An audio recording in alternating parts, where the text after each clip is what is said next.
Saya akan menjelaskan fungsi lembaga kemasyarakatan. Yang pertama, memberikan pedoman kepada anggota masyarakat bagaimana mereka harus bertingkah laku atau bersikap dalam menghadapi masalah-masalah terutama yang menyangkut kebutuhan pokoknya. Yang kedua, menjaga keutuhan masyarakat yang bersangkutan. Dan yang ketiga, memberikan pegangan kepada masyarakat untuk mengadakan sistem pengendalian sosial. Artinya, sistem pengawasan dari masyarakat terhadap tingkah laku anggotanya. Kemudian, norma-norma masyarakat. Agar hubungan antar manusia di dalam suatu masyarakat terlaksana, maka dirumuskan norma-norma masyarakat. Awalnya terbentuk dengan tidak disengaja, lama-kelamaan dibuat dengan sadar, sehingga norma-norma mempunyai keterkaitan yang berbeda-beda. Norma berdasarkan kekuatan mengikatnya. Yang pertama ada usage atau cara, itu menunjukkan untuk suatu perbuatan. Yang kedua ada folkways atau kebiasaan, yaitu perbuatan yang diulang-ulang dalam bentuk yang sama. Yang ketiga ada mores atau tata kelakuan, merupakan kebiasaan yang dianggap sebagai cara berperilaku dan diterima norma-norma pengatur. Yang keempat ada customs atau adat istiadat, yaitu tata kelakuan yang kekal serta kuat integritasnya dengan pola-pola perilaku masyarakat. Kemudian proses pembentukan lembaga kemasyarakatan. Yang pertama, proses pelembagaan atau institutionalization adalah suatu proses yang dilewati oleh suatu norma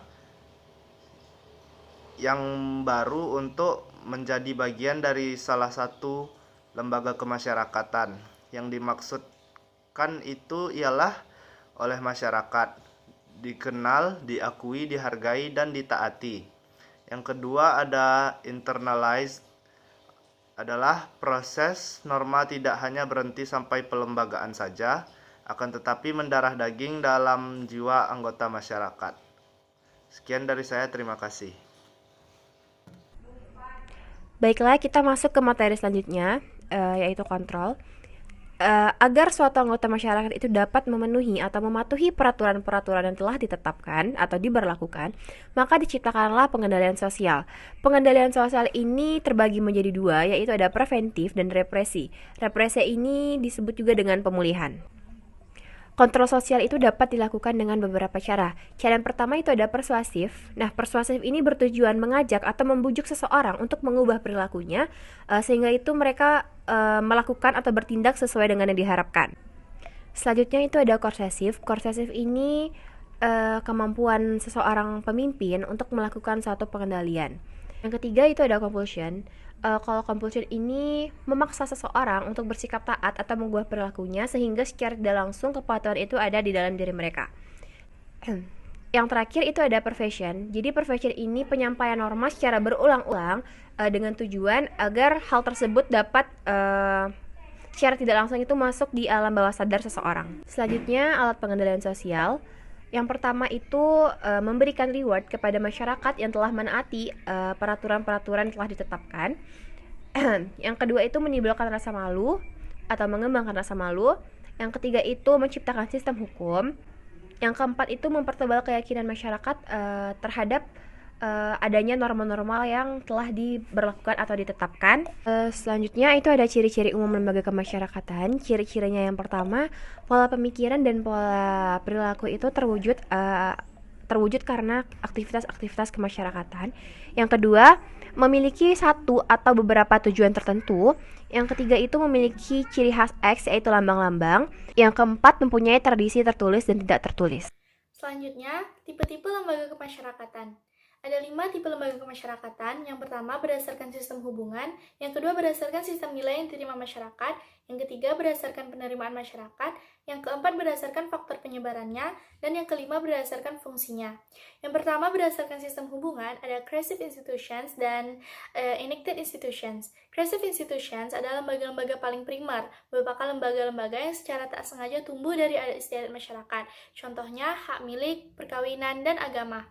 Enacted institutions adalah lembaga dengan sengaja dibentuk untuk memenuhi tujuan tertentu. Contohnya utang piutang, perdagangan, pendidikan, yang kesemuanya berakar dari kebiasaan-kebiasaan dalam masyarakat. Yang kedua itu ada berdasarkan sistem nilai yang diterima masyarakat, basic institutions dan subsidiary institutions. Basic institutions adalah lembaga kemasyarakatan yang sangat penting untuk memelihara dan mempertahankan tata tertib masyarakat, contohnya keluarga, negara, dan sekolah. Kedua ada subsidiary institutions, yaitu lembaga yang dianggap kurang penting, contohnya kegiatan untuk rekreasi. Ketiga, berdasarkan penerimaan masyarakat, ada approved social sanction institutions, yaitu lembaga-lembaga yang diterima masyarakat, contohnya sekolah dan perusahaan dagang. Kemudian ada unsanctioned institution, yaitu lembaga yang ditolak masyarakat, contohnya kelompok penjahat, pemeras, dan lain-lain. Baiklah, saya akan melanjutkan materi berdasarkan pada faktor penyebarannya. 1. General institution, contohnya agama, yakni penyebaran agama Islam, Kristen, dan lain-lain. 2. Restricted institution, oleh karena dianut oleh masyarakat tertentu dunia. Selanjutnya, berdasarkan fungsinya. 1. Operative institution, fungsinya sebagai lembaga yang menghimpun pola-pola atau cara-cara yang diperlukan untuk mencapai tujuan lembaga yang bersangkutan. Contohnya lembaga industrialisasi. 2. Regulative institution, bertujuan untuk mengawasi adat istiadat dan tata kelakuan, contohnya kejaksaan, pengadilan. Selanjutnya, cara-cara mempelajari lembaga kemasyarakatan. Analisis historis, bertujuan meneliti sejarah, timbul dan perkembangan suatu lembaga kemasyarakatan tertentu. Selanjutnya, analisis komparatif, bertujuan menelaah suatu lembaga kemasyarakatan tertentu dalam berbagai masyarakat yang berlainan. Analisis fungsional, lebih menekankan kepada hubungan fungsionalnya. Selanjutnya, conformity dan deviation. Conformity berarti penyesuaian diri dengan masyarakat dengan cara mengindahkan kaidah dan nilai-nilai masyarakat. Kemudian deviation adalah penyimpangan terhadap nilai-nilai dalam masyarakat. Sekian materi dari kelompok kami. Terima kasih. Assalamualaikum warahmatullahi wabarakatuh.